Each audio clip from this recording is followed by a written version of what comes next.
Hello friends, welcome to my channel MSc zoology IGNOU classes. Friends, आज की video में हम कवर करेंगे G1 फेस और गैप 1 फेस, राइट।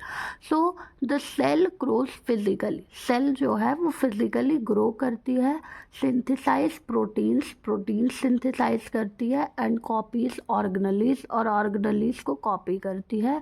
किस लिए? Preparing for DNA replication and division. ठीक है, डीएनए के रेप्लिकेशन के लिए और डिवीजन के लिए। अब देखते हैं G1 फेस के क्या फीचर्स होते हैं। तो सबसे पहले सेल की ग्रोथ होगी। सेल ग्रोथ में सेल इंक्रीजेस इन साइज, उसका साइज इंक्रीज होगा। The cell engages in protein synthesis. Cell जो है वो प्रोटीन का सिंथेसिस स्टार्ट कर देगी, आरएनए का प्रोडक्शन स्टार्ट कर देगी and organelle formation to meet set metabolic requirements. और जो ऑर्गेनली की फॉर्मेशन होगी और वहाँ पर मेटाबॉलिक रिक्वायरमेंट्स की ज़रूरत होगी। ठीक है, मेटाबॉलिक एक्टिविटी में क्या होगा? Cell is metabolically active. Cell metabolically active हो जाएगी, सिंथेसाइजिंग एमआरएनए एंड प्रोटीन। और फिर वो एमआरएनए मतलब कि मैसेंजर आरएनए को और प्रोटीन्स को बनाना शुरू कर देगी and carrying out other essential cellular processes. और उसके बाद जो और भी सेल्स के प्रोसेस हैं वो होने स्टार्ट हो जाएंगे। नेक्स्ट है checkpoint control.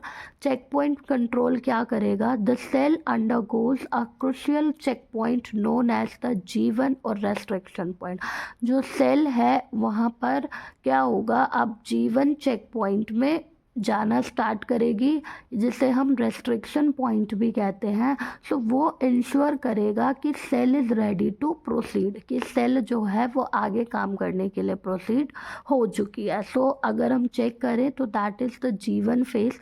G1 face के दो पार्ट आएंगे, एक period of growth, metabolic activity and preparation for DNA replication. ठीक है, जिसमें ग्रोथ पीरियड हो गया, फिर मेटाबॉलिक एक्टिविटी हो गई और फिर डीएनए की रेप्लिकेशन के लिए प्रिपरेशन हो रही है। दूसरा है चेक पॉइंट। चेक पॉइंट में क्या होगा? Checkpoint assesses readiness for cell division. ठीक है, चेक पॉइंट जो है वो ये चेक करेगा कि जो सेल है वो रेडी है डिवीजन के लिए या नहीं, तो इसे हम G1 चेक पॉइंट बोलेंगे। एंड एरर अगर इसमें कोई एरर आ गई, मान लो चेक पॉइंट के टाइम पर अगर उसमें कोई एरर आ गई, तो no progression to S phase and cell cycle arrest. तो फिर सेल में कोई प्रोग्रेशन नहीं होगा और उसे कंडीशन को हम सेल साइकिल अरेस्ट कहेंगे, वो वहीं रुक जाएगी। ठीक है, और अगर कोई एरर नहीं आई, ठीक है, सब तो कुछ बिल्कुल ठीक ठाक मिल गया, everything is fine, then progression to S phase, यानी कि तब डीएनए रेप्लिकेशन का प्रोग्रेशन स्टार्ट हो जाएगा। और जब डीएनए रेप्लिकेशन हो जाएगा तो proceeds to remaining phase of cell cycle.